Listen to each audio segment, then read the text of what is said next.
전문가들은 충북의 지형적 원인을 1순위로 꼽습니다. 중국과 이 서해안에 밀집된 발전소에서 발생된 미세먼지가 이 산맥에 가로막히면서 대기 정체가 일어나고 미세먼지 농도가 짙어지고 있다는 겁니다. 지형적 원인은 어쩔 수 없다 치더라도 충북의 미세먼지 발생 요인 기여도를 보면 청주시 등 도시 지역에서 발생하는 자체 요인이 30%를 차지하는데요. 충북의 미세먼지 저감을 위해서는 자체 요인에 대한 대책이 시급한 상황. 그렇다면 재난에 가까운 미세먼지 공습에 충북의 자구책은 무엇일까요? 미세먼지 비상저감 조치가 7일 연속으로 발령되는 불명의 신기록을 세우고 난 후 충북도청과 청주시청사 앞에서는 미세먼지 저감 대책을 촉구하는 1인 시위가 진행됐는데요. 제발 숨 좀 쉬자, 피켓에 적힌 빨간 글씨는 뚜렷한 대책을 내놓고 있지 않는 충북도와 시에 대한 답답함, 그리고 날로 심각해지는 대기 상황에 대한 불안감을 느낄 수 있었습니다.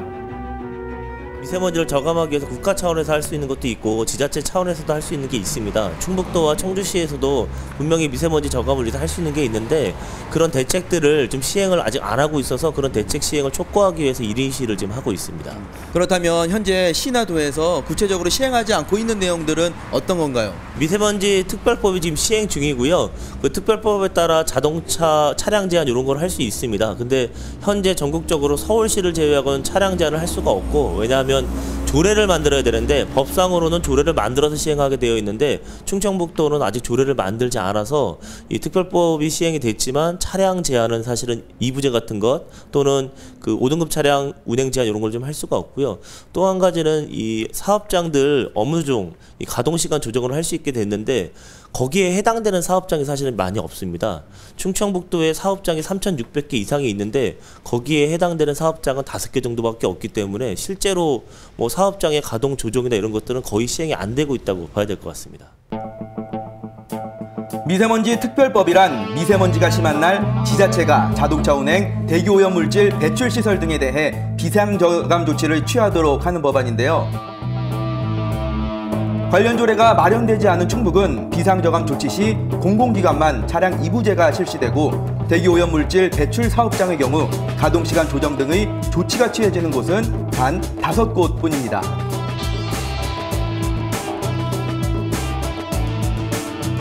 특히 충북의 미세먼지 발생 자체 요인 1순위로 꼽히는 제조업 연소 부문에 대한 대책이 지금으로선 효과를 기대할 수 없다는 지적입니다. 법에 적용받는 기준을 정해놨고요. 그 기준에 따라서 충청북도 내에 적용받는 곳이 5군데밖에 안 되는 거고요. 예를 들어 이제 뭐 석유정제업, 아니면 시멘트업, 아니면 이런 발전시설들인데 제천다장 쪽에 있는 시멘트회사 5곳만 좀 적용을 좀 받고 있습니다.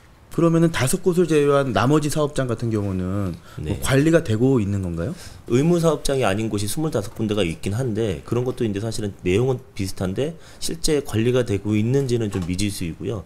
나머지 이제 3,600개 중에서 그러면 뭐 한 거의 3,600개는 관리가 안 되고 그냥 방치되어 있는 상태라고 말할 수 있을 것 같습니다.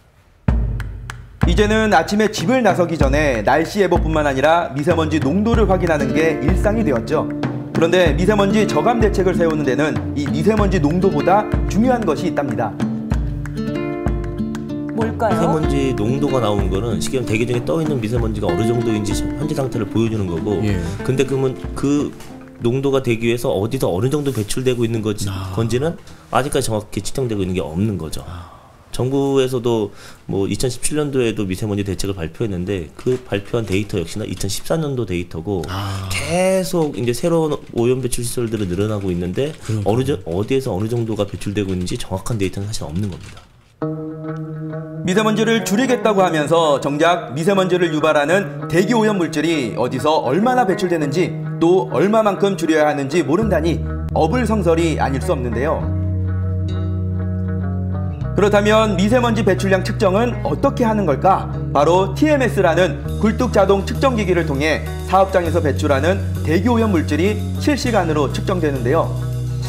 각 사업장 굴뚝에 부착된 측정기의 정보가 한국환경공단으로 모입니다. 문제는 모든 사업장에 부착하는 것이 아니라는 건데요. 굴뚝 자동 측정기기 설치율은 고작 전국 3.3%. 충북은 30곳의 사업장을 제외한 나머지는 측정이 불가능한 상황인데요. 그렇군요. 대기오염 물질을 배출하는 그 사업장을 관리하는 두 가지 방법이 있는 거예요. 한 가지는 개별 사업장별로 법에서 정한 대로 농도를 지켜라. 이게 기존의 방식인데 총량 관리는 그것만이 아니라 우리 지역에 발생하는 총량을 정해놓고 이를테면 질소 산화물이 있는데 개별 사업자들은 다 이제 기준을 배출 기준을 지켰을 거란 말이에요. 네. 근데 총량이 있으면 전체가 합쳐서 그 총량을 지켜야 되는 거예요.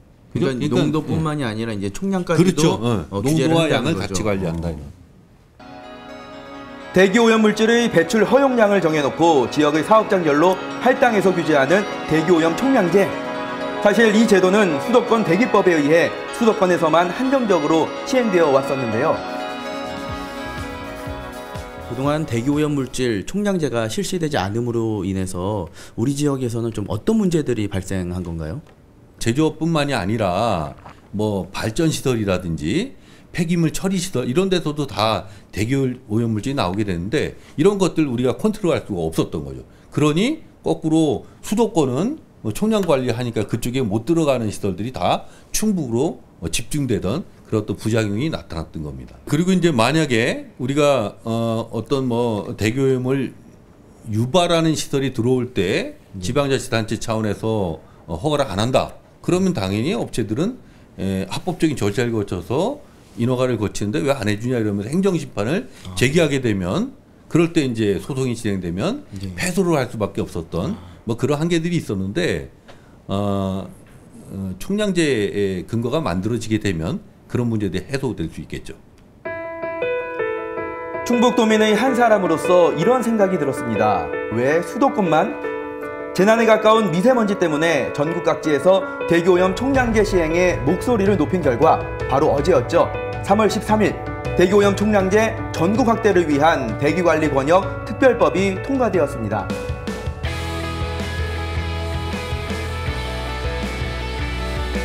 기업체의 어떤 규제를 하는 거기 때문에 신중하게 이제 관련법 정비가 필요하거든요. 일단 법이 통과되게 되면 대기오염 총량제를 시행하기 위한 대기관리 권역이라는 걸 시행령에 담게 돼 있어요. 그러니까 법 통과된 다음에 시행령 개정을 또 이루어져야 되고요. 그리고 전체적인 권역별로 오염물질 배출에 대한 총량 할당에 대한 계획을 세워야 되기 때문에 환경부에서 기본 계획을 또 세우게 돼 있습니다. 오늘 통과됐다고 해서 내일부터 시행되고 되는 건 아니고요. 그런 일련의 좀 제도를 좀 안정적으로 시행하기 위한 준비 기간이 좀 필요한 거죠. 네. 통과가 된다고 해서 이제 끝이 아니라 이렇게 또 시작하는 느낌이고. 네, 맞습니다. 청주 같은 경우는 어떻게 좀 그때 만약에 통과가 된다면은 그 권역에 들어갈 확률이 높은 건가요? 일단 제가 들어간다 안 들어간다 제가 말씀드리는 네. 사항은 아니고요. 소각 시설 때문에 뭐 이제 시민들이 많이 불안해한 상황이잖아요. 그래서 최근에 이제 청주시 쪽에서는 총량제 도입에 대한 그 적극 좀 환경부에 건의 좀 하고 있는 상황이에요. 그래서 만약 법이 통과되면 또 그 청주시역이 포함되도록 아마 건의를 계속 지속적으로 할 것 같습니다. 대기오염 총량제 시행이 가능한 법안은 통과되었지만 실제 시행되기까지는 많은 절차와 시간이 필요한데요. 만약 충북 지역이 대기관리 권역에 포함되어 대기오염 총량 규제가 가능해진다면 산업단지 등 지역 개발은 제한되겠지만 숨통을 터고 보다 맑은 하늘을 볼 날이 많아질 겁니다.